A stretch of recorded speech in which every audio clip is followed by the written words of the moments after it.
ጋብቻን፣ ፍቺን፣ ሞትን እንዲሁም ጉዲፈቻና ወሊድን በአዋጁ ላይ በተቀመጠው ጊዜ ውስጥ ባናስመዘግብ ምን ሊያጋጥመን ይችላል? ምን ችግር ይፈጠርብናል?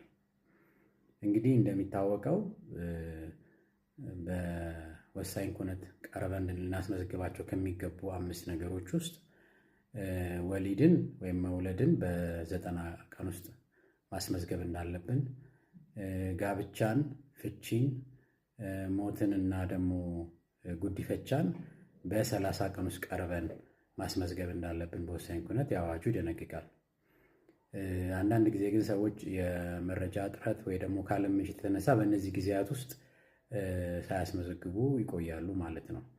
እና እነዚህ ባናስመዘግብ የሚደርስብን ወይም ደግሞ የምናጣው ጥቅም ምንድን ነው የሚለውን ነገር ስናይ መጀመሪያ በእነዚህ ቀናቶች ውስጥ ካላስመዘገብን ወሊድን በ90 ቀን፣ ጋብቻን፣ ፍቺን፣ ጉዲፈቻን እና ሞትን በ30 ቀን ውስጥ ካላሳወቅን ዘግይተንም እስከ 1 ዓመት ድረስ ልናሳውቅ እንችላለን። ዘግይቶ የተመዘገበ ተብሎ ይያዛል።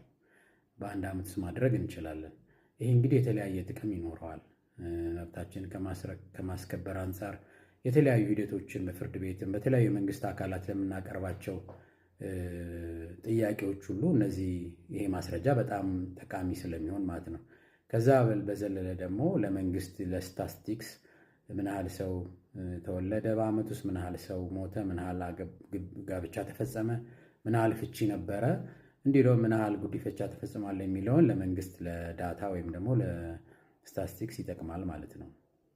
ከዛ በዘለል ግን በ1 ዓመት ጊዜ ውስጥ ሰው ባይመዘገብ ከ1 ዓመት በኋላ ቆይቶ የሚመዘገብ ምን ይሆናል? ማስረጃው ስቲል ይሰራል፣ ቫሊድ ነው። ያ ግለሰብ ለግሉ መጠቀም ይችላል። ለሚያስፈልገው ማንኛውም የመንግስት ተቋም ሊጠቀምበት ይችላል። ነገር ግን በመንግስት ዳታ ውስጥ አይገባም ማለት ነው። ማለትም ለስታቲስቲክስ ፐርፐዝ አያገለግልም ማለት ነው። ኦልሬዲ በ1 ዓመት ውስጥ የተሰሩትን ስለሆነ ዳታው የሚይዘው ጊዜው ስላለፈበት ለስታቲስቲክስ ዳታ አይጠቀምም ማለት ነው። ለግለሰቡ ግን ለግል መረጃ ያገለግላል ማለት ነው። ስለዚህ በተለይ ደግሞ በፍርድ ቤቶች ለሚደረጉ ማንኛውም አይነት ክርክሮች በተለይ ከሞት ጋር ከውርስ ጋር በፍቺ ወቅት ደግሞ ሲደረግ ከንብረት ጋብቻ መኖር አለመኖሩን ከማረጋገጥ አንጻር ጥቅም ስላላቸው እንግዲህ ውልደት ሲኖር በ90 ቀን፣ ጋብቻ፣ ፍቺ፣ ጉዲፈቻ እንዲሁም ሞት ሲኖር ደግሞ በ30 ቀን ውስጥ ቀርበን ወሳኝ ኩነት ብንመዘገብ በኋላ ከሚመጣብን የመጉላላት እንድናለን ማለት ነው።